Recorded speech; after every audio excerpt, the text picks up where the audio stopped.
여러분 리셋이라는 말을 들어보죠. 리셋. 뭐냐면 오류나 이벤트를 없애고 시스템을 초기 상태로 되돌리는 거예요. 이제 시스템을 초기 상태로 되돌리는 거, 그게 바로 리셋입니다. 여러분 지나온 인생을 돌아보면서 이때만큼은 좀 내 기억에 없었으면, 이때만큼은 좀 지우고 싶은 아마 그런 인생의 기억들이 없으세요? 우리 남자분들에게는 그러한 기억들이 있습니다. 대표적으로 군대 시절입니다. 군대 시절. 글쎄 뭐 어떤 분은 없애지는 않지만 그 당시에 저도 그랬고 우리 위에 선배들 시대를 보면 군대는 가면은 아까운 시간을 낭비하는 시간, 뭐 그렇게 많이 생각했던 것 같아요. 물론 요즘에는 월급이 많이 올라서 서로 가고 싶을지 모르겠는데 우리 때만 해도 그렇죠. 병사 월급도 되지 않고 환경도 열악하니까 내 인생에서 이 시절은 좀 빨리 지나갔으면 하는 그런 시절이 아닐까 그런 생각이 됩니다. 근데 지나고 보니까 저도 그래요. 만약에 군 시절이 없었으면 오늘의 내가 있었을까? 저는 아버님이 이제 목사님이고 그러다 보니까 이게 주로 기독교적 분위기에서 신학교까지 다녔단 말이죠. 잘하고. 그러니까 일반 사람들에 대한 이해가 별로 없었어요. 근데 군대 가서 제가 많은 문화 충격을 받았습니다. 술집이라고 하는 걸 처음 가봤어요. 스탠드바를 처음 가봤습니다. 제가 가고 싶어 간 게 아니라 어떤 우리 선후배들이 이제 회식을 하면 저도 빠질 수 없으니까 이제 가야 되는 그런 자리여서 이런 문화가 있구나. 처음으로 제가 군대 가서 알았어요. 그리고 저는 참 인복이 많다고 생각했거든요. 근데 제가 인복이 없는 줄 군대 가서 처음 알았습니다. 너무 힘들게 하는 위에 지휘관을 만나가지고 참 쉽지 않은 시간을 보냈어요. 근데 지나고 보니까 그 시절이 저에게는 너무나도 유익했던 거예요. 빨리 이 시간이 지나갔으면 하는 그런 시간이었는데 오늘의 제가 오기까지 그 시절이 저에게는 참 복된 시간이 됐습니다. 힘들었지만 잘 이겨냈고 그래서 도리어 오늘의 내가 있는, 세상으로 말하면 맷집을 기르는 그런 시간이 되었던 것입니다. 하나님은요 이스라엘 백성들, 특별히 하나님이 천지를 창조하고 나서 계속적으로 하나님을 배역하고 하나님을 떠나 사는 인간의 모습들을 보시고 리셋을 선택하신 거예요. 이제 초기화로 해야 되겠다, 아마 그렇게 생각하신 것 같아요. 그래서 홍수로 멸하시지요. 그럼에도 하나님은 어떻게 합니까? 이제 새로운 하나님이 원하시는 뜻을, 역사를 이루어가기를 원하셨는데, 모든 홍수 심판으로 멸하고 나서 노아와 그의 가족들을 구원하시잖아요. 근데 노아가 믿음으로 잘 살면 좋겠는데 또 노아가 한잔을 하지 않습니까? 좀 과하게 했어요. 그러면서 또 아들이 아버지를 조롱하게 되고, 그러면서 여전히 노아 이후의 시대도 죄가 땅 끝에 만연한 것을 보게 되죠. 그 대표적인 사건이 바로 오늘 바벨탑 사건입니다. 여러분 잘 알고 있는 바벨탑 사건.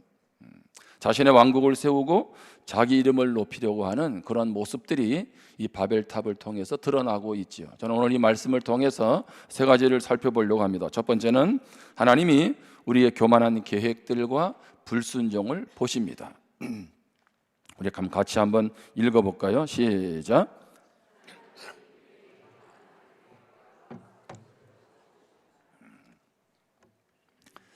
제가 읽어달라고 할 때는 잘 읽어주셔야 돼요. 그래야 제가 다른 걸 할 수가 있잖아요. 한번 다시 읽어볼까요? 시작. 하나님이 우리의 교만한 계획들과 불순종을 보십니다. 자, 신할 땅에 노아 후손들이 정착을 하지요. 자, 근데 그들은 뭐 합니까? 성읍을 건설합니다. 도시를 건설하고 탑을 건축하게 됩니다.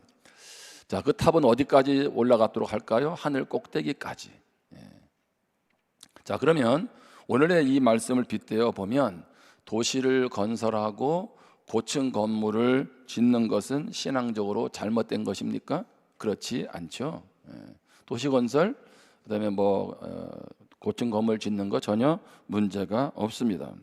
그렇다면 오늘 이 신할 땅에서 노아의 후손들이 성읍을 그리고 탑을 쌓는 바벨탑을 쌓는 것, 무엇이 문제냐고 하는 겁니다.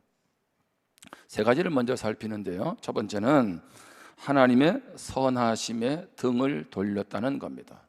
하나님의 무엇하심에? 선하심에. 창세기 11장 2절입니다. 이에 그들이 동방으로 옮기다가 신할 평지를 만나 거기 거류하며. 자, 어디로 옮겨갑니까? 동방, 동쪽으로 옮겨갑니다. 자, 동쪽이라고 하는 것은 죄를 짓는 곳, 또는 죄를 짓고 쫓겨나는 곳, 또는 일을 저지르기 위해서 가는 곳, 바로 다 그것이 동방, 동쪽입니다. 자, 아담이 죄를 짓고 나서 에덴의 동쪽으로 쫓겨갑니다.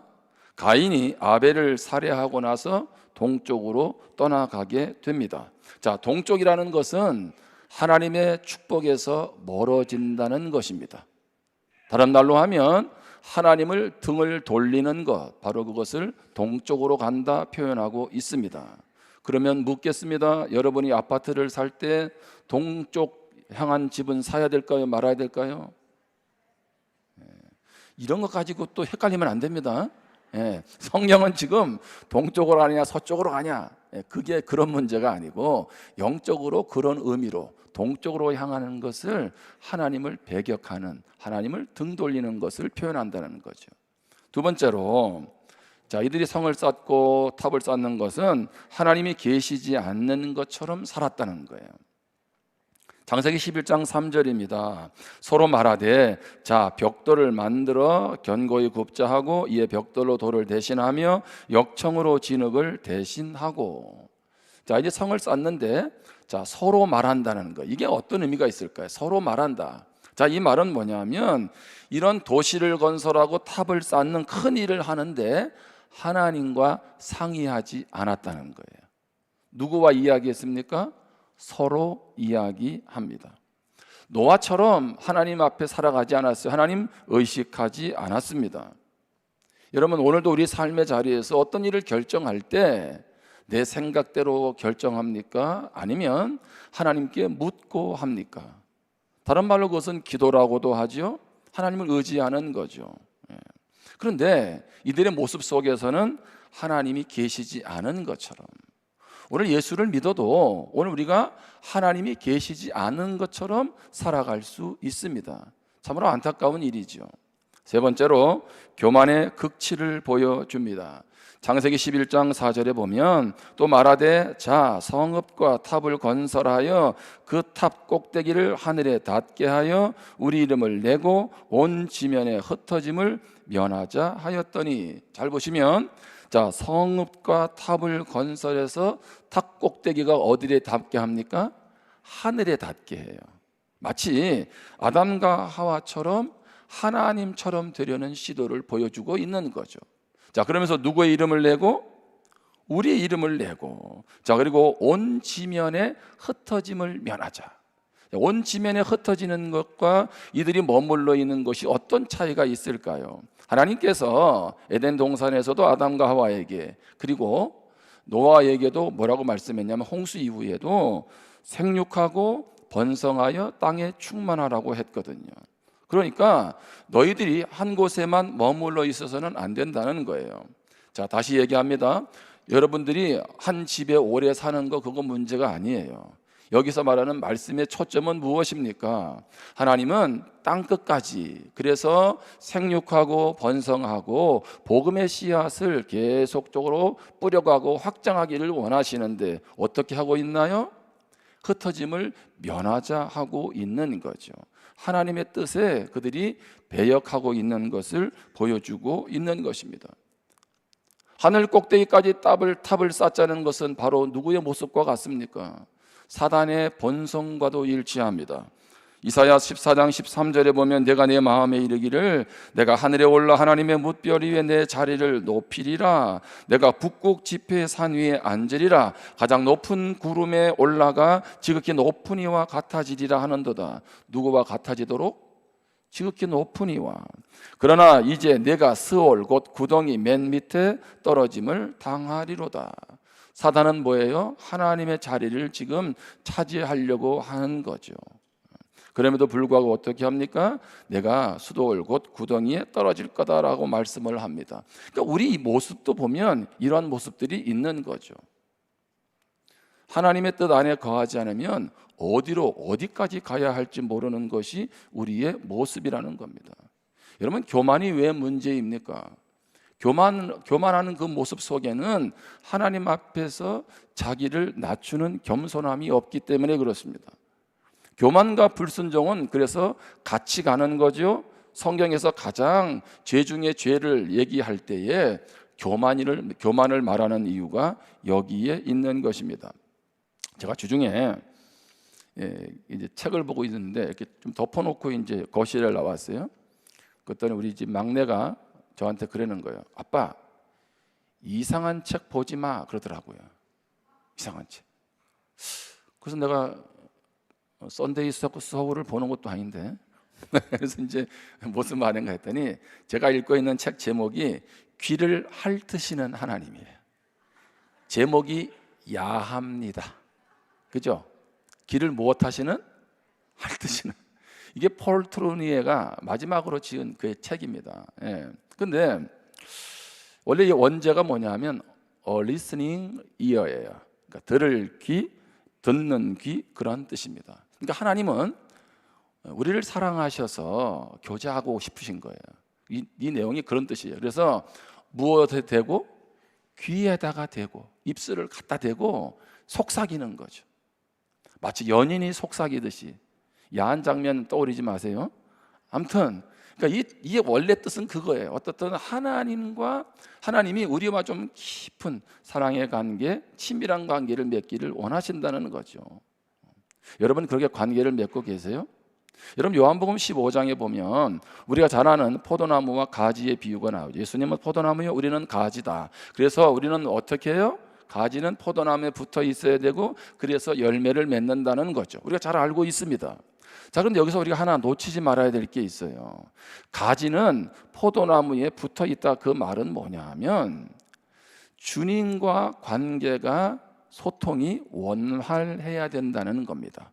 자, 가지가 열매를 맺으려면 어떻게 해야 됩니까? 포도나무로부터 영양분이 흘러가야 되잖아요. 자, 다시 말하면 하나님과 사랑의 관계 안에 있을 때 열매를 맺어가는 거지. 나는 가지고 예수님은 포도나무야. 그런 식으로 지식적으로만 단순히 용어적으로만 이해하지 말라는 거예요. 이 말은 무슨 얘기기도 하냐면 우리가 교만하거나 우리가 죄 가운데 살아가면 원동치로부터 흘러나올 원액이 어떻게 됩니까? 차단이 되겠죠. 차단이 된다는 건 뭐예요? 관계가 어그러지게 된다는 겁니다. 영적으로 죽은 관계처럼 살아갈 수가 있다는 거죠. 여러분 결국 우리 이름을 내자, 그리고 우리가 하나님처럼 되자라고 하는 그 초점은 어디에 있는 겁니까? 그 핵심은 뭐냐면 하나님과의 관계 속에서 막혀 있는 거죠. 그리고 내 생각, 내 중심이 거기에 자리 잡고 있는 것 아니겠습니까? 바라기는 우리의 삶이 날마다 주님과 친밀함 가운데 거하기를 축복합니다.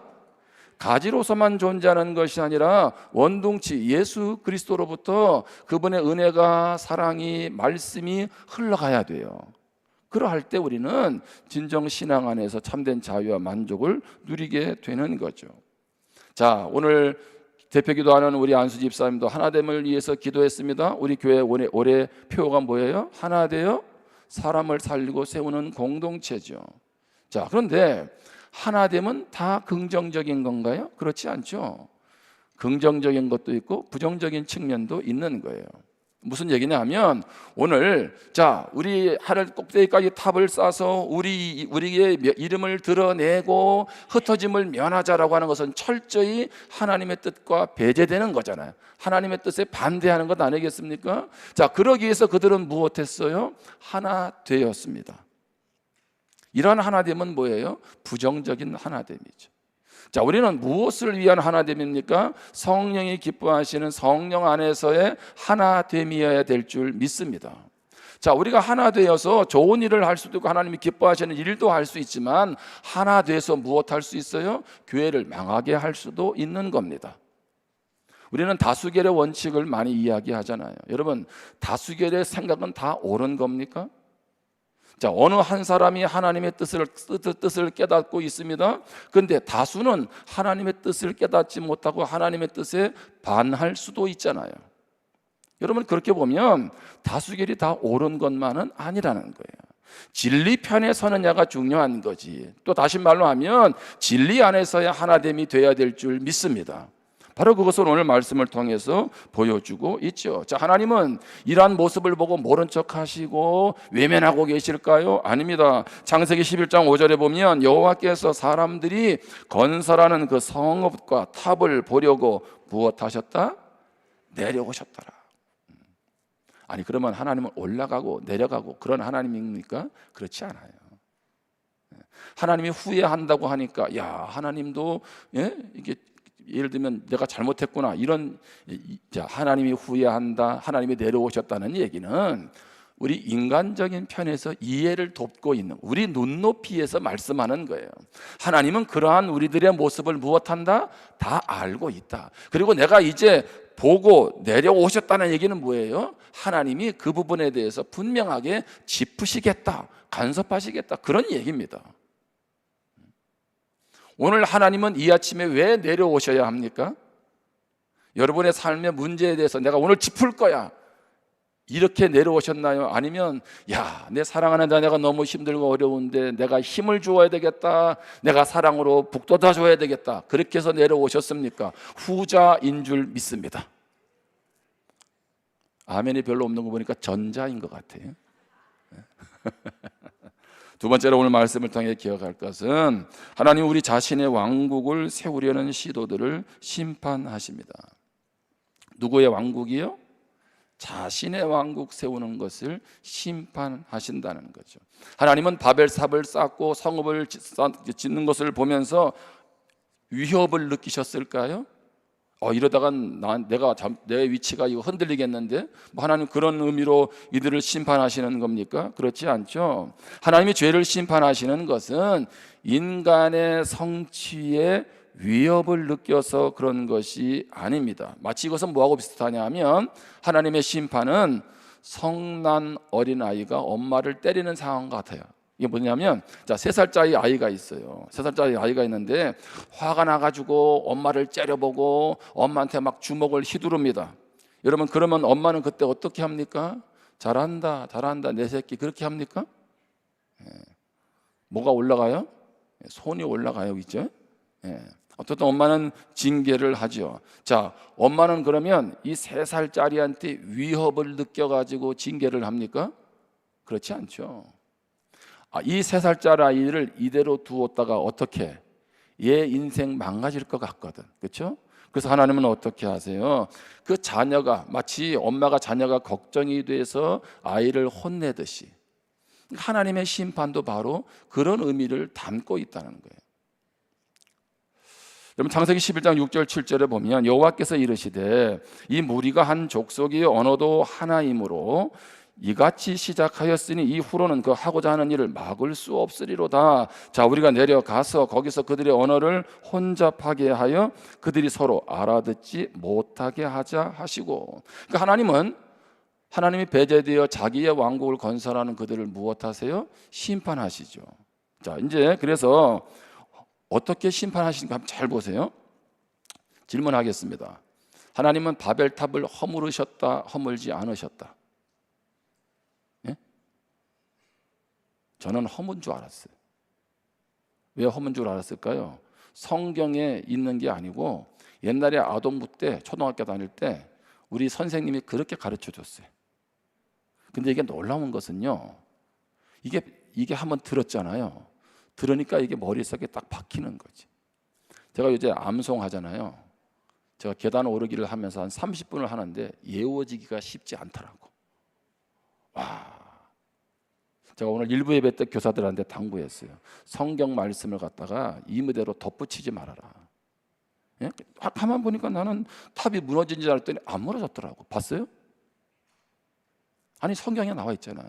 하나님은 그렇게 하나님 앞에 나오는 반역하는 그들을 향해서 탑을 무너뜨리거나, 건축한 사람 누구야? 대표자 불러가지고 번개치거나, 지진을 통해 가지고 완전히 성읍이나 탑을 박살낸 하나님이 아니세요. 무엇을 혼잡했어요? 언어를 혼잡하게 했어요. 언어를. 자, 그 말은 무슨 얘기냐면 하나님은 자, 이들의 죄악에 대해서 심판할 때 어떻게 할 수 있어요? 싹 쓸어버릴 수 있다고요. 근데 하나님은 언어만 혼잡하게 했어요. 무슨 얘기입니까? 따라합시다. 하나님의 심판 속에는 자비도 있다, 사랑도 있다. 아멘? 여러분, 이걸 잊으시면 안 돼요. 저는 어릴 때부터 신앙생활 하면서 그 당시에 말씀에 대한 이해도 부족했고 그냥 이렇게 머리로만 이해한 게 많았잖아요. 그러니까 심판 그러면 너무 무서운 거야. 심판. 예. 그리고 벌벌벌 떨고, 특별히 요한계시록 영화를 고등학교 졸업할 때인가 한 봤는데 너무 무서워가지고 계시록 보고 싶지도 않았다고요. 이게 무슨 얘기냐면 여러분, 하나님을 오해하지 마세요. 하나님은 심판하는 그 속에서도 무엇이 있다? 은혜가 있고 자비가 있고 사랑이 있다는 거예요. 여러분, 그렇게 보면 우리가 심판받는 거 제가 얘기하잖아요. 얼마나 우리가 모진 사람인지를 보여주는 거예요. 자, 하나님이 심판 속에서 어떻게 합니까? 다 쓸어버리지 않고 언어만 혼잡하게 하시잖아요. 자, 하나님의 심판 속의 자비를 살펴보면 하나님이 창세기 3장에 보면 아담과 하와가 죄로 인해서 어떻게 합니까? 심판받아서 에덴 동산에서 쫓아내시죠. 당연한 거야. 심판받으면 끝내야 돼요. 근데 하나님은 어떻게 하세요? 자비를 베풀죠. 가죽 옷 입힙니다. 그리고 여인의 후손을 통해서 뱀의 머리를 부술 것을 앞으로 메시아를 약속해 주지 않습니까? 창세기 4장에서 가인은 동생 아벨을 죽입니다. 자, 어떻게 합니까? 자, 그 한 행동이 있으니 그냥 그를 하나님께서 그냥 내보내고 추방하고 뭐 그렇게 혼내면 될 건데 하나님은 그렇게 하지 않고 어떻게 하세요?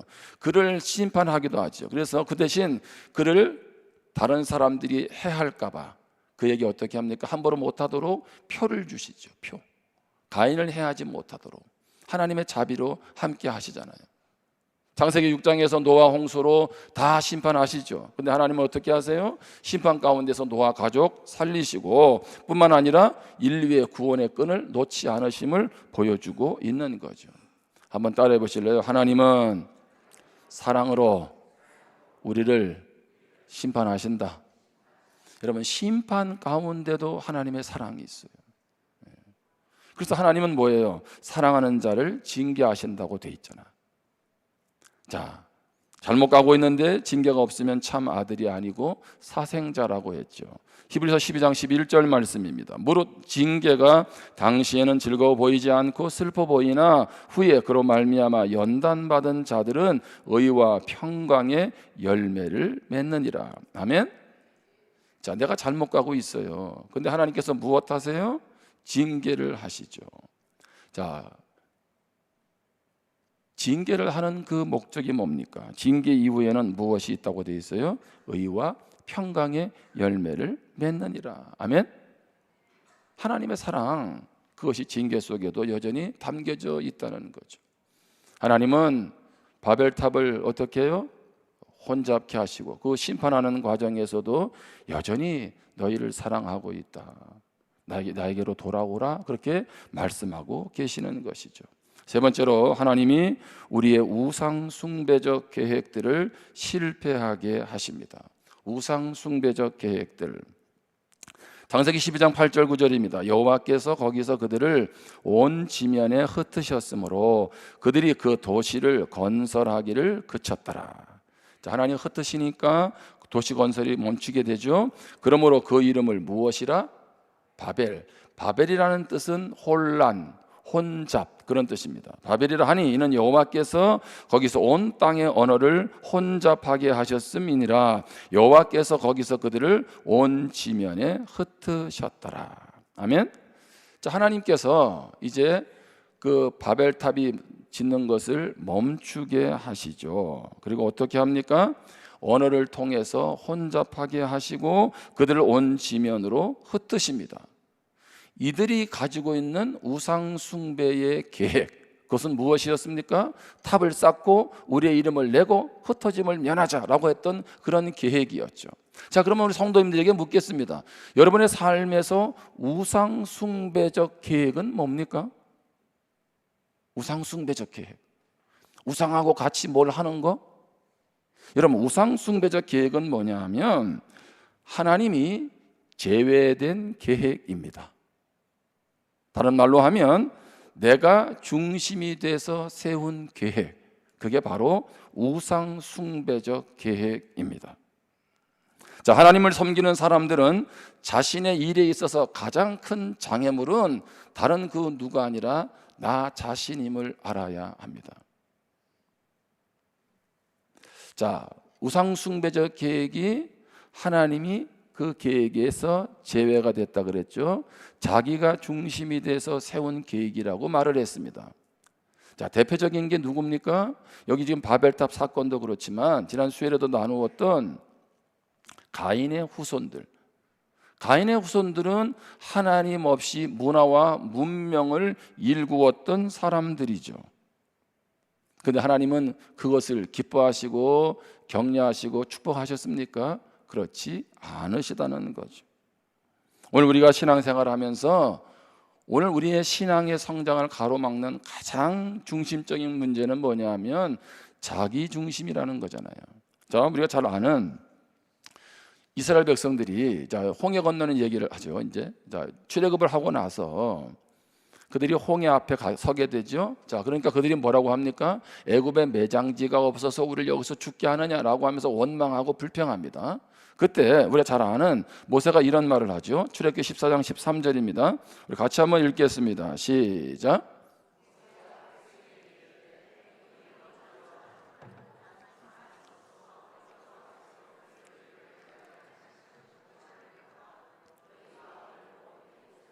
영원히 다시 보지 아니하리라. 아멘. 여기 말씀 잘 보시면 자, 홍해 앞에서는 그들에게 두려워하지 말고 어떻게 해서 가만히 서서 여호와께서 오늘 너희를 위하여 행하시는 구원을 보라, 그렇게 말하고 있습니다. 자, 그러면 우리 성도님들에게 묻겠습니다. 가만히 서 있는 게 뭘까요? 자, 홍해 앞에 있어요. 홍해가 앞에 있는데 자, 뒤에서는 누가? 바로의 군대가 쫓아오죠. 좌우로 도망갈 수도 없고 앞에는 홍해가 있어요 이제. 자, 그런데 하나님이 홍해 앞에 서 있는 원망하는 그들 향해서 뭐라고 하냐면 두려워하지 말고 가만히 서서 오늘 하나님이 행하시는 구원을 보라는 거예요. 그러면 가만히 서 있는 게 뭡니까? 아무것도 하지 않는 거예요. 여러분, 하나님이 여러분의 인생 가운데 어떤 일을 행하시면 나는 아무것도 안 하면 좋은 결과가 주어집니까? 공부도 안 하고 그러면 하나님을 의지하면 하나님이 좋은 성적 내게 하시나요? 그런 게 아니잖아요. 자, 여기 가만히 선다는 얘기는 네 생각 내려놓으라, 그런 얘기예요. 자, 내가 볼 때에 앞으로 나아갈 수도 없고 그것은 불가능하지. 그런데 누가 하시면 됩니까? 하나님이 하시면 된다는 거예요. 우리 인생길을 가로막고 있는 가장 큰 장애물은 뭘까요? 우리는 홍해라고 생각하는데 홍해가 아니에요. 홍해 앞에 있는 내 중심적인 생각. 내가 볼 때는 홍해를 건너갈 수가 없다는 거예요. 우리는 전부 홍해에서 죽을 수밖에 없다는 거죠. 내가 생각할 때는 이 일은 안 된다는 거예요. 내가 생각할 때는 이렇게 해서는 답이 없다는 거죠. 우리가 주님의 일을 할 때마다, 주님의 뜻을 구할 때마다 항상 앞서고 있는 것이 뭡니까? 주님의 생각인가요? 내 생각인가요? 여러분, 믿음으로 한다는 얘기는 내 생각으로 한다는 것이 아니라 주님이 하시면 된다는 주님 중심인 줄 믿습니다. 지금 그것을 이 말씀에서 보여주고 있는 거죠. 앞으로 이스라엘 백성들 한번 잘 보세요. 홍해를 건너갑니다. 자, 마라에서 쓴 물도 있죠. 자, 또 마실 물이 없으니까 반석을 쳐서 물도 내게 하시죠. 만나가 이거 가지고는 안 되겠다, 고기 먹고 싶다 하니 하나님이 메추라기도 두시죠. 자, 그때마다 하나님은 뭘 말씀하는 거예요? 네 생각으로는 안 된다라고 하는데, 내 생각으로는 물이 없다고 하고, 네 생각으로는 먹을 고기가 없다고 하고, 네 생각으로는 이 추위에서 굶어 죽을 것 같다라고 하는데, 누가 있다? 하나님이 지금 살아 계신다는 거죠. 여러분, 그러기에 우리는 우리 평생에 하나님을 의지해야 되는 줄 믿습니다. 저는 가끔씩 우리 성도님들의 신앙을 보면서 좀 답답할 때가 있었어요. 왜냐하면 하나님을 막 의지하고 막 믿음으로 살아가는데 어느 날 보면 믿음이 하나도 없는 것 같아. 뭐 집회를 하면 좀 하나님 의지하는 것 같은데 그런 집회가 끝나고 나면 하나님하고 상관이 없는 것 같아요. 그럼 왜 그럴까라고 할 때, 하나님을 의지하는 것은 한 번의 집회 한순간의 결단이 아니라는 거예요. 하나님을 의지한다는 것은 평생에 해야 될 일입니다. 아멘? 자, 영적 싸움을 싸운다는 건 그거잖아요. 끊임없이 하나님을 의지하고 그분을 힘입는다는 얘기예요. 자, 어느 한순간만, 오늘 설교 들을 때만 하나님을 의지하는 것이 아니라는 거죠. 여러분, 우리의 신앙은 주님 부르실 때까지 하나님을 의지해야 될 줄 믿습니다. 그렇지 않으면 무엇이 앞서기 시작해요? 내 생각이. 이것이 바로 내가 하나님이 없는 내 중심이 앞서기 시작한다는 거죠. 왜 하나님 의지합니까? 우리 하루하루 살아가는 삶이 만만치가 않잖아요. 뭐 한파 때문에 많이 춥기도 하지만 2030 취업 한파도 만만치 않습니다. 얼마 전에 고용노동부가 발표했어요. 자, 직장을 찾는 사람들 있잖아요. 구직자 한 사람당 우리나라에 직장이 몇 개가 있나 봤더니 0.28개. 이게 무슨 얘기예요? 한 직장에 몇 명이 몰린다? 3명. 그러면 한 사람이 직장을 얻으면 두 사람은 직장이 없는 거예요. 여러분, 청년들 중에 지금 직장 있는 사람 많아, 직장 없는 사람 많아요? 이해하셔야 돼요. 직장 하나니까 어떻게 한 사람은 직장 들어갔어. 그럼 나머지 두 사람은 뭐예요? 직장이 없는 거예요. 외환위기 직후 1999년 1월에 그 통계를 보면 그 당시에 우리나라가 가장 힘들었을 때 1인당 구직자 한 사람당 일자리가 얼마나 됐나 봤더니 0.23개. 그때 이후로 지금 26년 만에 가장 낮은 수치입니다. 자, 최근 부산에서 10년간 수도권으로 이전한 청년 인구가 10만 1천 명이에요. 올해도 우리 청년들이 서울로 갑니다. 지금 부산에 10년간 10만 명의 청년들이 떠났다니까요. 여러분, 그거 아세요? 전국에서 출생률이 가장 낮은 도시가 어딜까요? 부산 아니에요.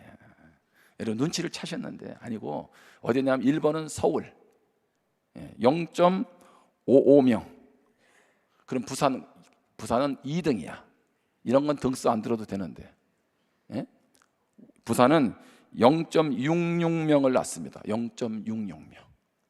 그러니까 서울 다음으로 부산에서도 누가 태어나지 않는다? 아기가 안 태어난다. 오늘 여기 예배드리는 우리 손진호 집사님이 어제 전화가 왔어요. 목사님, 제 아내가 쌍둥이를 임신했습니다. 할렐루야.